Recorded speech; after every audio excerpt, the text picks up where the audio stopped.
Next, we are going to move on to the last talk of today's workshop. It's my pleasure to introduce the moderator of this section, Dr. Shao-Yuan. Dr. Zhang is currently the investigator at the Institute of the Population Health Science in the National Health Research Institute in Taiwan. His research interests include cardiovascular epidemiology, hemodynamics, and cognitive function. Let's welcome Dr. Zhang to come onto the stage. I'm Shao-Yuan, and thanks for the invitation for moderator from APACH. And I'm pleased to introduce the next speaker, Dr. Junbok LEE. Dr. Lee is a research professor at the Yonsei Institute for Digital Health, Yonsei University. His research institute includes evidence-based digital therapies and the clinical evaluation for generative AI and AI-driven digital transformer in hospital.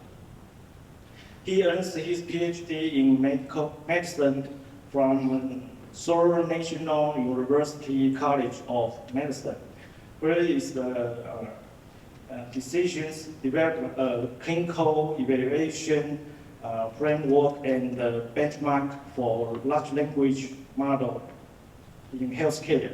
He has published several peer-reviewed articles in leading international journals cover topics such as evaluation of large language model in medical settings, patient performance, and for digital health service, and use the chatbot-based education in cancer care. Dr. Lee has served as projects leading on several government funding R&D initiatives in Korea.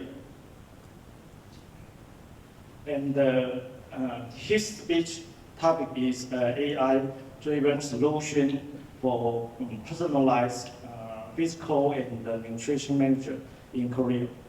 And let's welcome him. Thank you.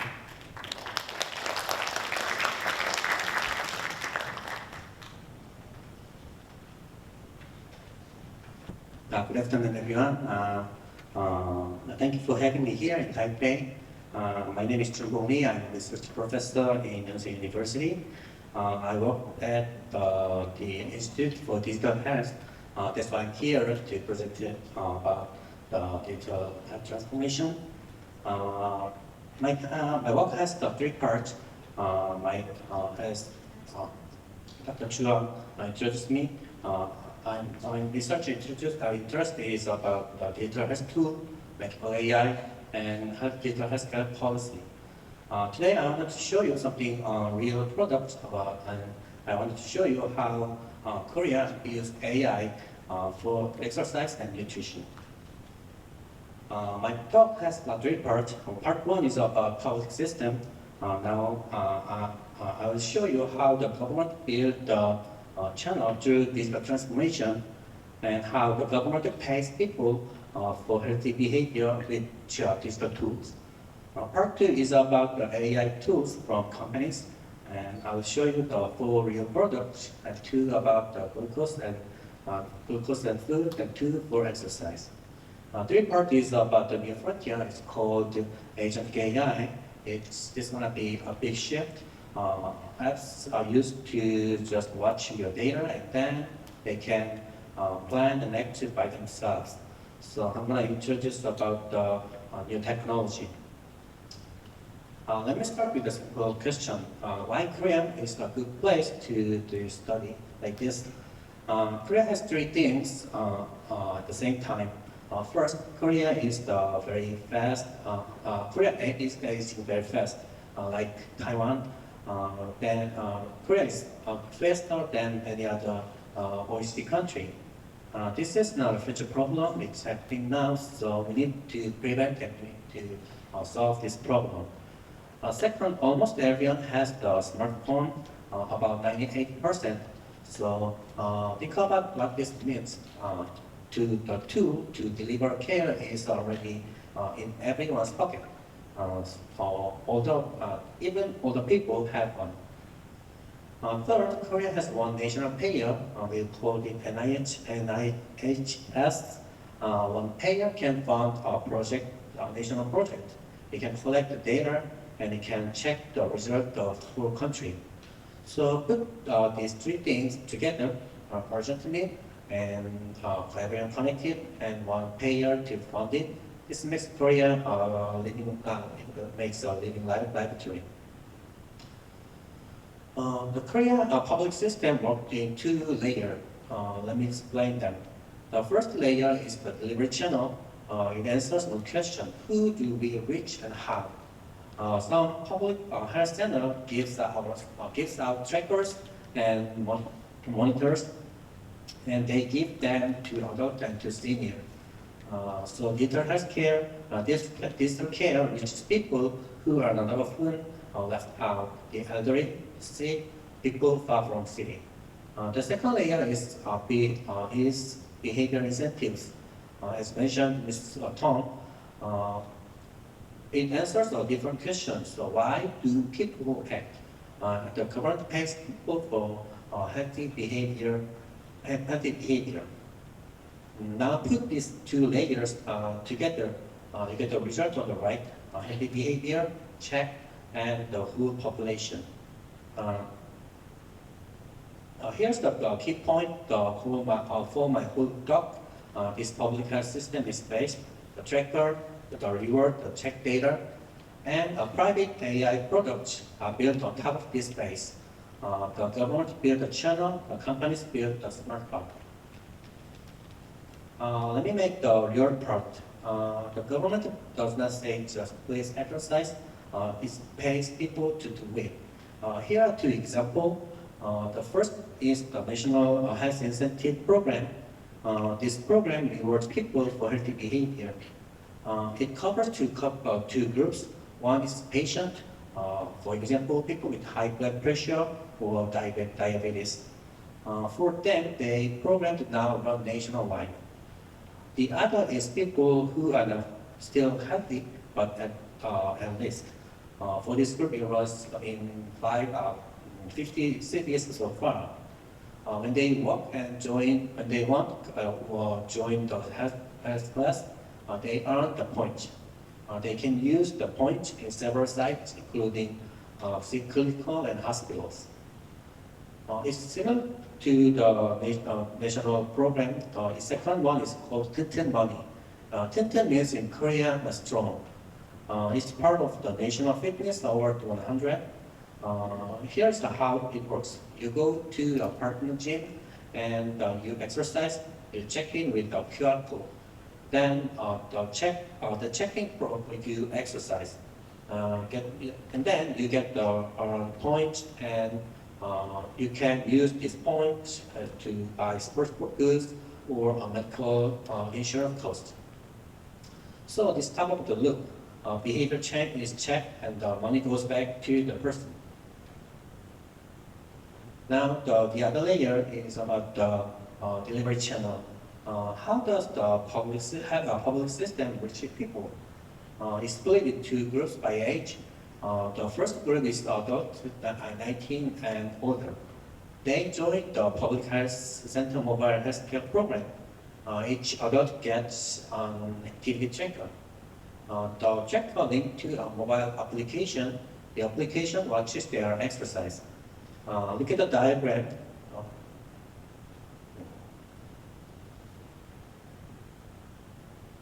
Yeah, this one. Yeah, this one is flow.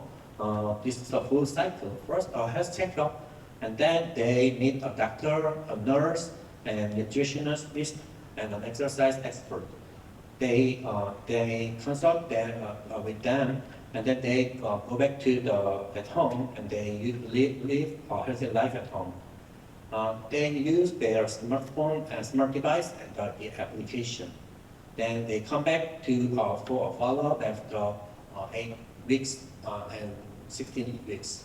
It's like a loop, not that one time wait. The second group is the senior. could be senior, 65 years old and older. They joined our AI IoT Elder Healthy Group program. Seniors get an activity tracker too, but they also get a blood pressure monitor and glucose monitor. The data goes to a companion application. The application helps prevent frailty and cognitive chronic disease. It's almost, let me show the more example. It's called Risk Doctor 9988. It solves the flagship digital health platform.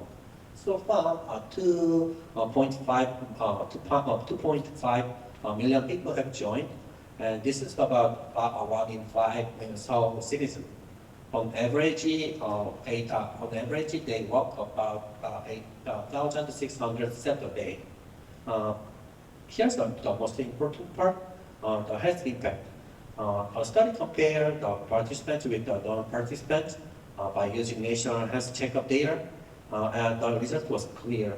Among participants, new cases of diabetes fell by 7.9%, and new cases of high blood pressure fell by 9.7%. This brings real economic value too. For 2.5 million users, analysts estimate about $80 million in medical saving. So, what does this tell us? A simple, well-designed digital transformation, digital intervention, just walking and applause and writing reward, can create a real and measurable health outcome. This is for 1, 2, 3. Yeah, that's it. Photo I took recently at my apartment. The programs I mentioned earlier run at the national level or in big cities, but similar programs are also running at the local level. Local governments are trying to run digital programs for their residents as well.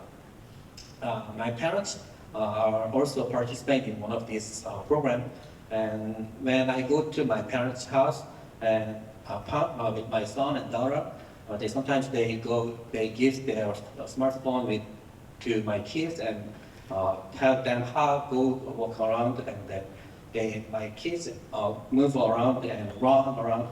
That's why how my parents get their steps goal. So it's like that's a part one public base channel plus rewards. It makes check behavior at scale. Part two is about AI tools from business companies. My first example is Dr. Diary. I like this one because of the story. Person with the diabetes started in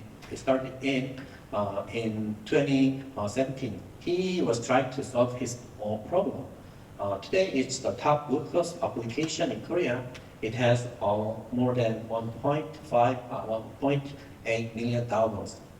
What does AI do? First, mirror photo scanning. You take a photo of your food, the AI reads it, and then it logs the food name, calories, and nutrients all by itself. This removes the hardest part of the tracking food.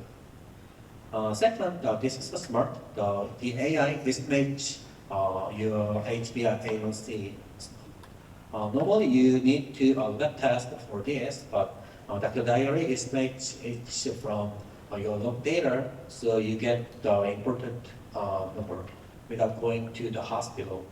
In 2029, with this algorithm now run inside the Samsung Health. It's similar to the Dr. Diary, but my second example is Pasta. It's from Kakao Healthcare. Kakao Healthcare is the Korean biggest tech company. It's like a line. Almost every Korean uses this chatting application every day. Pasta is Kakao's first product, and it launched in 2020.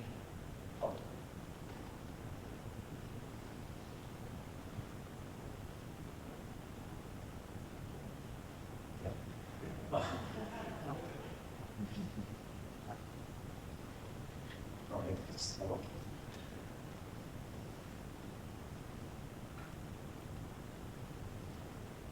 yeah, this app is managing for your blood pressure. But name is pasta, ironically. Actually, the pasta, you know, the Italian food name, which is the you are getting fat. But the name is ironically, but the pasta is for the manage your blood glucose. The AI first about this connection, pasta streams live glucose data. It comes straight from the sensor on the body from the Dexcom and iSense scale. The data goes right into the application in the time and in real time. So the application does not ask you to type numbers. It reads the sensor. Second, AI neural photo recognition, as I mentioned earlier. And third, this connect to the doctor. It called Pasta Connect Pro. It gives doctors a web dashboard. The dashboard linked to the hospital's EMR, so it's now live in more than 9 major hospitals in Korea. So patient real life data goes back to the doctor. Inside the system, the doctor already uses. It's another example that the digital has in the company called cafeteria.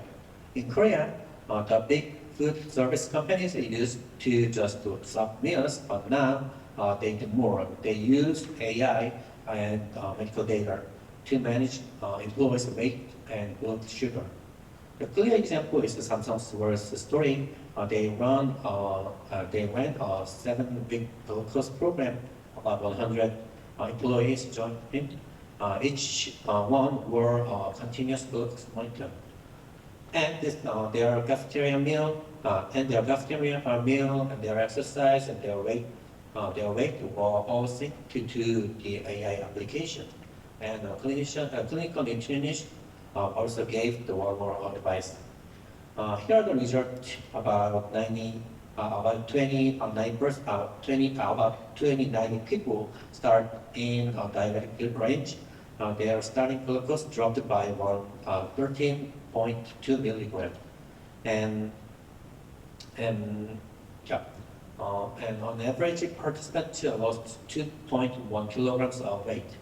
They lost 1.2% point of body fat. This is not one company. The others company also trying to run like this program. Let me move from food to exercise and rehab. My third example is PepperX. It's first Korean musculoskeletal digital therapeutic. The core technology is an AI model. They call it Griffin.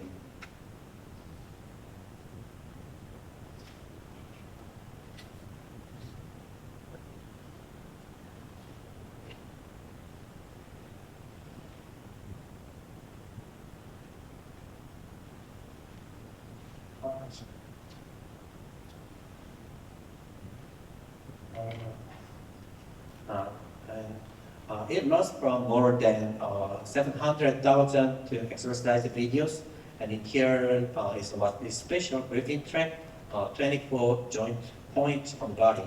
It's like your spine and your hip, your shoulder. And uses only a camera, no sensors on the body, just using a phone.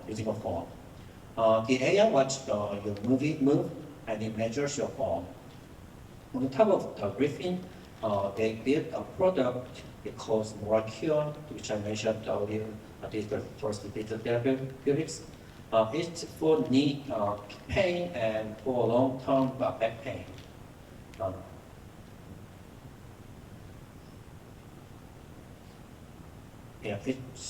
gonna skip this one. And part 3 is about what comes next. It's about the agent AI, as you know. I'm going to explain what agent AI is. Let me use a simple example from outside healthcare. Look at the left side of this slide. Normal AI agent is like a thermostat. You set the temperature, say 21 degrees. It holds it, reacts to just 1 point in one input. It controls one output. But useful, but it's very small.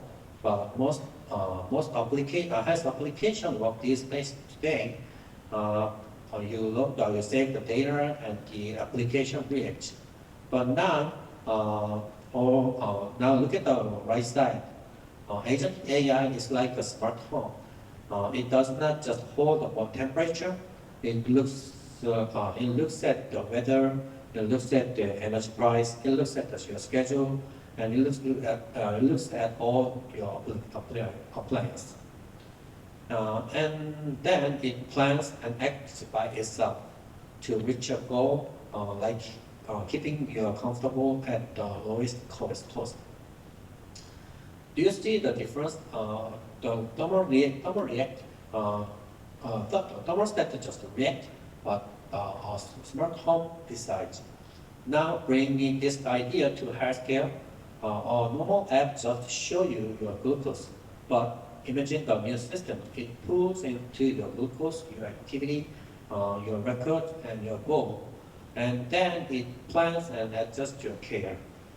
This is the new frontier. This is the new frontier. Let me show you a real research example. This is a project of stomach cancer surgery, which is a volunteer project that I'm part of. The goal is to predict problem after surgery. Actually, this is not exactly NCD prevention, but it's about the cancer surgery. And I think NCD care will move in the same direction. So let's look at this look at this picture of where NCD benchmark is pointing. Look at the left side. This is the patient side. It's called it's an application for the feedback. A patient can just describe their symptom in normal word, and the system answers. Look at the right side. This is the agent part, like what I explained in previous page. This is not just one model. It's like team of agents. One agent to lead them is called orchestrator. There is a triage agent and follow question agent, and there are data fusion agent, and district twin agent, and more. Each agent has just their one job, and then orchestrator decides which agent to use and when. And look at the data comes from before the patient goes home. The system watches in real time. It uses wearable patient monitors and EMR, vital sign, lab result, radiology reports.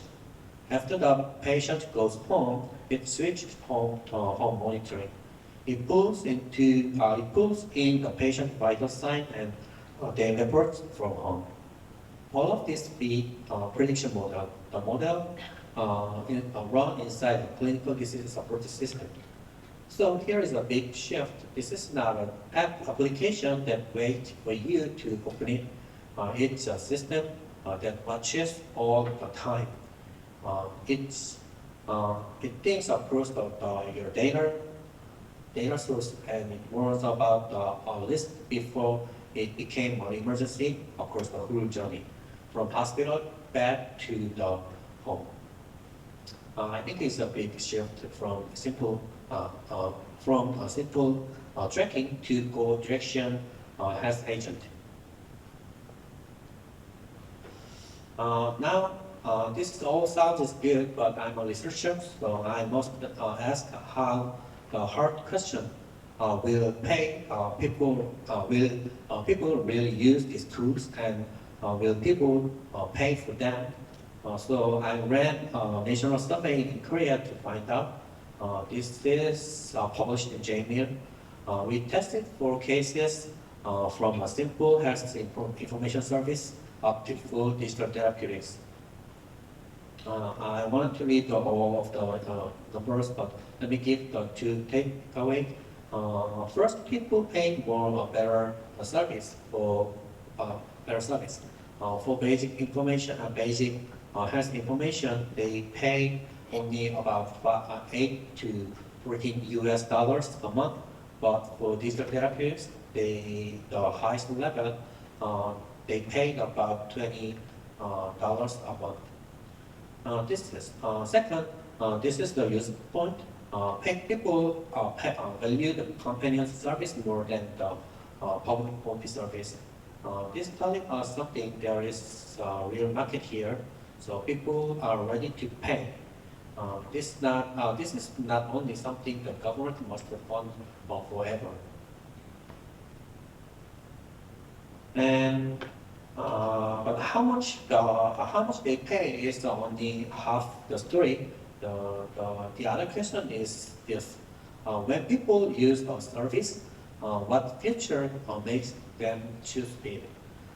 To answer this, I used a method called conjoint analysis. I published at BJ Digital Medicine. The idea is simple. We show the people many pairs of service, and each one had 6 features. The number of study, how often is sent message, its security level, user satisfaction, and its credibility, and monthly cost.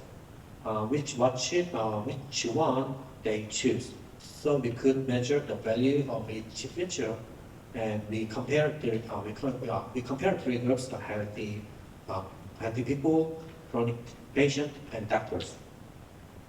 Now look at the chart. The 3 findings stand out. The green one is for physician, and the green one is for patient with chronic, and blue one is for healthy individuals. First, security and data safety was the most important feature for every groups. For all 3 groups, the score is highest of around 12 to 13. So trust and data safety are not just extra, nice extra. Second, evidence matter. Second is evidence matter.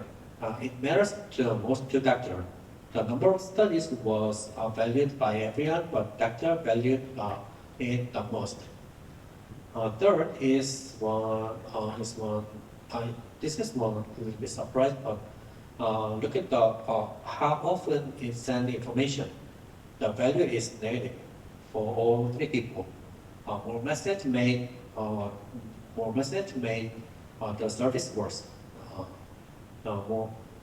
If you want to keep using your application, don't send too many messages. This is my final slide. First, digital literacy. Most digital healthcare programs assume that the user can handle the technology, but many older adults cannot. So they struggle to install the application, they struggle to read the screen. So we need to solve this problem. Second is about the data and interoperability.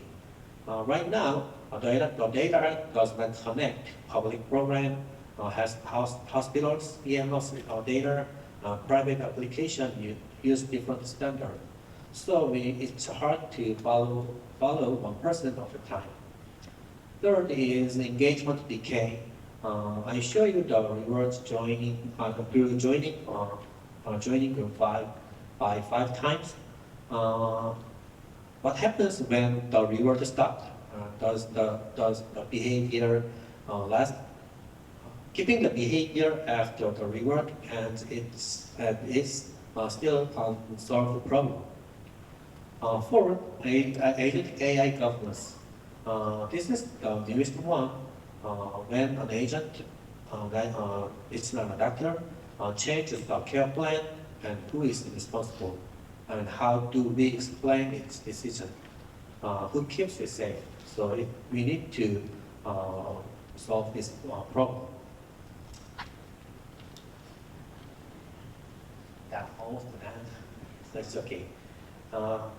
Yeah, thank you for thank you very much for listening. Please let me know if you have any question. Thank you.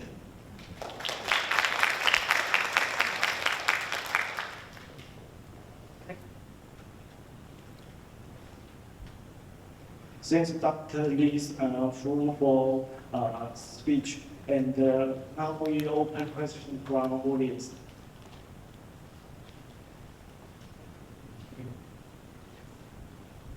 Okay, thank you so much for your wonderful talk. I'm Professor Susan Johnson Chang from Taipei University. I do enjoy today's keynote speech. I think my question is, you guys first, is you share a similar questions as mentioned by Professor Sukiyama, the dropout rate, although you show it's the engagement dropping. So I'd like to ask you, if you compare to the conventional digital tools to AI-powered digital tools, do you think the AI chatbot, because in your system we use large language model, so do you think that if the digital tool powered by AI chatbot, does it will increase the engagement, hence decrease the dropout rate? Because from the literature we know the problem of digital tool is the dropout rate. So as shown in Professor Sukiyama's slide, almost dropped to 0 after 1 year. So this is not surprising. So this is my first question. The engagement rate between AI chatbots and conventional digital tool. The second question is the governance. Because like a directed module tone and you all use, I suppose, is the large language model AI chatbot to support your health interests, right? So in this case, how did you govern the AI output, especially if this touch the sensitive or the clinical device? And also when we move from the large language model towards to agentic AI, the governance will become even more complicated. So can you just comment on this? Thank you so much. Thank you for your question. Your first question is about the engagement for other people. It's very hard, difficult to serve for older people about giving them the new technology. But I think about 4 or 5 years ago, I'm very curious about how can they use the new technology. But I'm getting more and more they getting used to the new technology, especially smartphone. Even my father and mother, they try to teach. They try to learn how to use it. So it's gonna be solve the problem after more later. And then, so you mentioned about the large language model for digital the healthcare. And large language model is going to be a big shift in healthcare system because they are going to be used automatically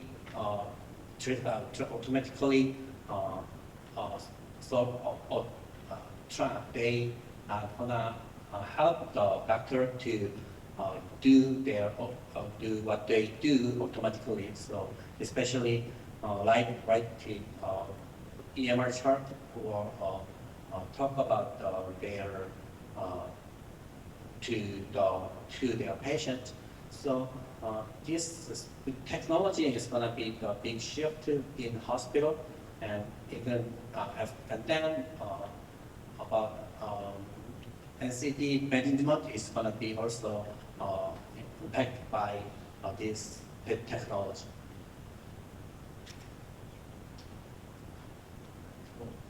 Or any question from audience? I have one question about it. citizens use apps monitor their health information.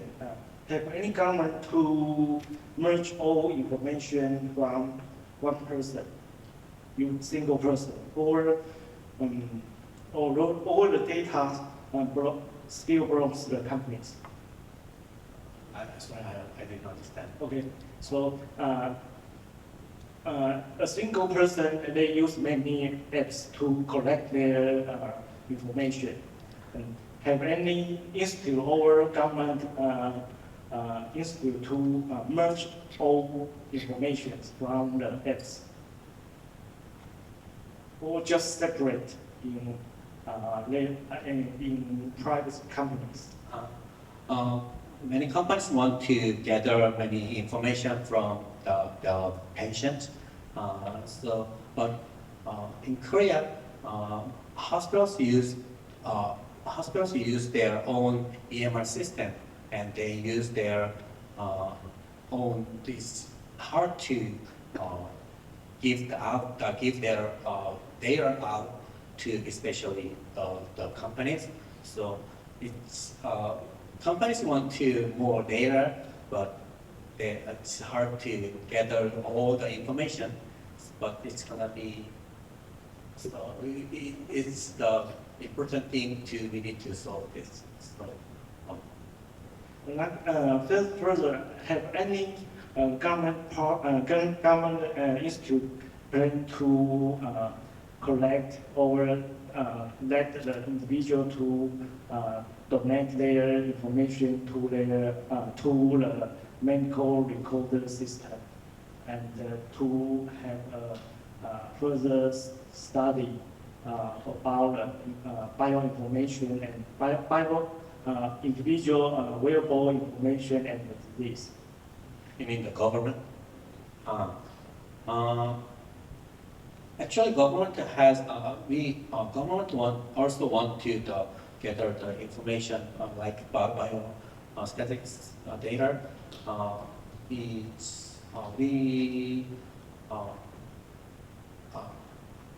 It should be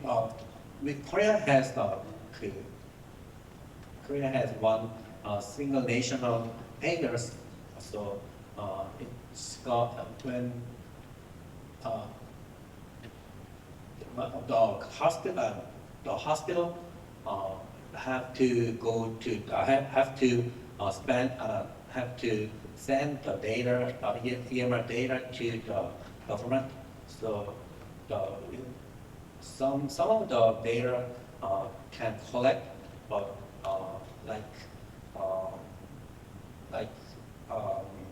X-ray, image data or bio data cannot collect that now. So yeah. So, have any question? And now we move to the next session. Thank you. Thank you so much, Dr. Lee and Dr. Zhang. May I